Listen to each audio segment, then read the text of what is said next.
दोस्तों हमारे यूट्यूब पर आपका बहुत बहुत स्वागत है। दोस्तों आज की वीडियो आपको बताएंगे छत्तीसगढ़ बोर्ड एग्जाम क्लास 12वीं तो सेट बी का सोल्यूशन है। दोस्तों ये फुल सोल्यूशन आप लोग वीडियो में अंत तक जरूर बने रहें।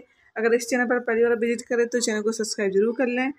तो देखिए पहला क्वेश्चन का आंसर है, कृषि खेती और वानिकी के माध्यम के खाद्य और अन्य सामान के उत्पादन से संबंधित है। तेल से एक मुख्य विकास का जो सभ्यताओं के उदय का कारण बना, इसमें पालतू जानवरों का पालन किया जाता है। प्रश्न नंबर दूसरे का आंसर है कुक्कुट उत्पाद, दूसरा है दूध उत्पाद, तीसरे का आंसर है फुटकर व्यापार वह प्रक्रिया है जिसमें या तो एक बार एक प्रकार का सामान या विभिन्न प्रकार का सामान एक ही बड़ी दुकान में एक ही छत के नीचे ग्राहकों की बड़ी संख्या में उपलब्ध कराया जाता है। दोस्तों अगर आप लोगों को इसकी पीडीएफ चाहिए तो आप लोग लिंक डिस्क्रिप्शन में मिल जाएगी, आप लोग चेक कर सकते हैं और डाउनलोड कर सकते हैं।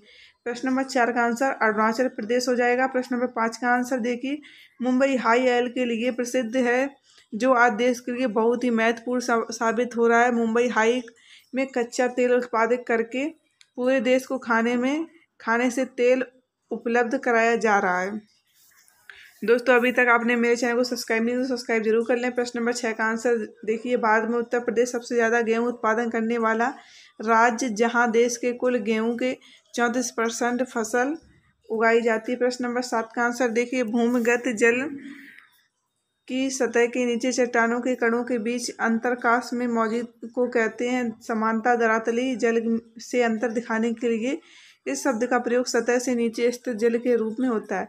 प्रश्न नंबर 8 का उत्तर देखिए, यह विश्व व्यापी व्यापार तंत्र के नियमों का निर्धारण करता है। प्रश्न नंबर दूसरे का आंसर देखिए, प्रश्न नंबर पॉइंट 8 का पॉइंट 2 है, सदस्य देशों के मध्य विवादों का निपटारा करता है। तीसरे पॉइंट है, विश्व व्यापार के लिए आवश्यक दूरसंचार के लिए उत्तरदायी है। प्रश्न नंबर 9 का आंसर देखिए दोस्तों, 9 के 3 पॉइंट दिए गए हैं। ये कृषि जीवन यापन हेतु विशेष तौर पर की जाती है। ग्रहण निर्माण कृषि श्रीलंका में प्रचलित है।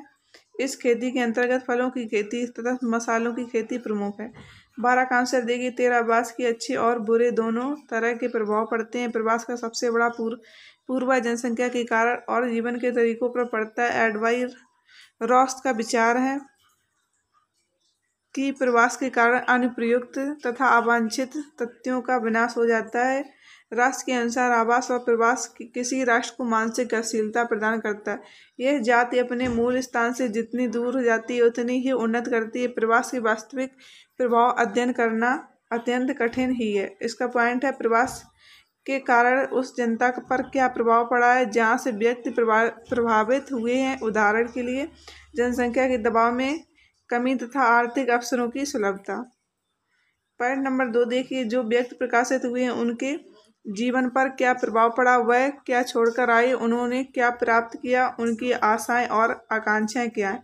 प्रश्न नंबर 13 का आंसर देखिए, कार्यक्रम का लाभ पहाड़ी क्षेत्र के सभी लोगों तक पहुंचे, स्थानीय संसाधनों व प्रतिभाओं का विकास हो सके, पहाड़ी लोग अपनी जीविका निर्वाह अर्थव्यवस्था को निवेश उन्मुखी बनाए, वह कुछ लाभ कमाना सीखें, अंतर प्रदेश व्यापार में पिछड़े अर्थात पर्वतीय क्षेत्रों का शोषण ना हो पाए, पिछड़े क्षेत्रों की बाजार व्यवस्था में सुधार करके श्रमिकों को लाभ पहुंचाना।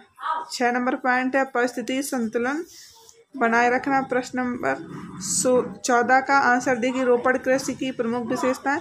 एकल फसल की प्रधानता, रोपड़ कृषि में एकल फसलों की प्रधानता इसकी सबसे प्रमुख विशेषता में से एक है। भारत में चाय, कॉफी, गन्ना आदि फसलों के अंतर्गत सर्वाधिक भूभागों में उगाई जाती है। बी पॉइंट है, कृषि का एक बड़ा भूभाग की प्रधानता, रोपड़ कृषि के अंतर्गत कृषि का एक बहुत बड़ा ही भूभाग की दूसरी सबसे प्रमुख विशेषताओं में से एक है। इसके अंतर्गत सैकड़ों हेक्टेयर क्षेत्र पर विभिन्न प्रकार की फसलों का उत्पादन किया जाता है।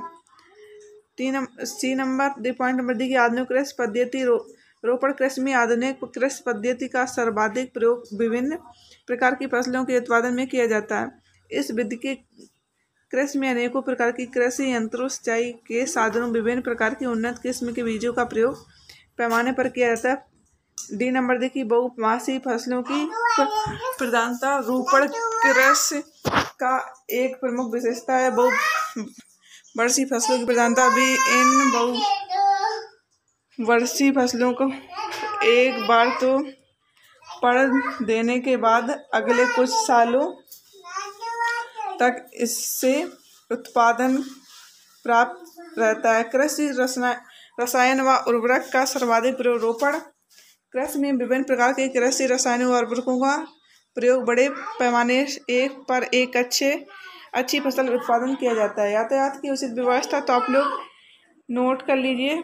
रोपण कृषि के अंतर्गत वाले की धुलाई अधिकारी के लिए यातायात की उचित व्यवस्था की जाती है। तो चूना पत्थर, डोलोमाइट, अभ्रक, हीरा, कोयला, लौह, मैग्नीज, कोरंडम, बॉक्साइट, टिन।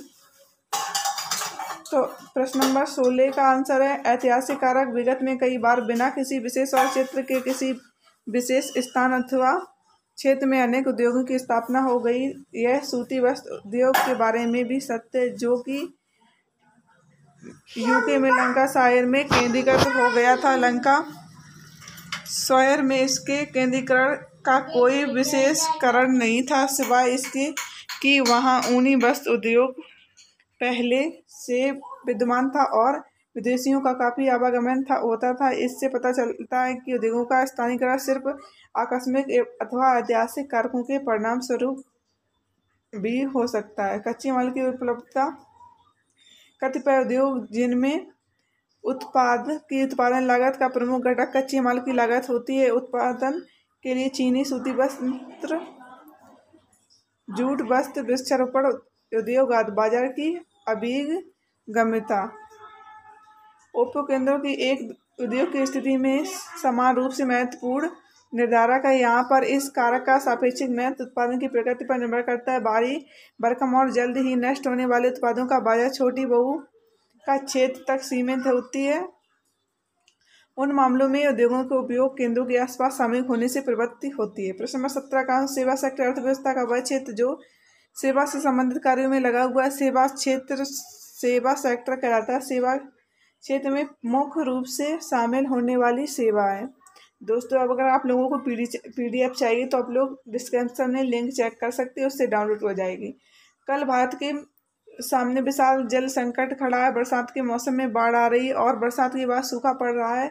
सुधु इस संकट के 3 कारण बता रहे हैं और उससे निपटने के उपाय भी हैं। पेड़ों की कमी दोस्तों, तो आप लोग इसके डिटेल में लिख सकते हैं। अकुशल खेती तीसरा पॉइंट है। बढ़ती जनसंख्या।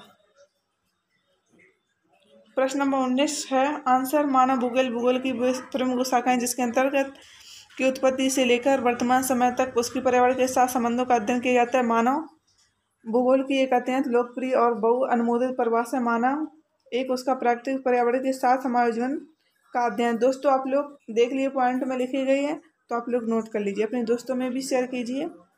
प्रश्न नंबर 20 है जनसंख्या वृद्धि। तो आप लोग इससे आप लोग बनाकर भी लिख सकते हैं इस क्वेश्चन का आंसर। अगर आप चाहें तो इससे भी देख कर भी लिख सकते हैं। दोस्तों, अगर आपको वीडियो पसंद आए तो वीडियो को लाइक करें, चैनल को सब्सक्राइब करें, साथ ही बेल आइकन ऑन करें, जिससे भी कोई वीडियो डालें उसकी नोटिफिकेशन सबसे पहले तक पहुँचे।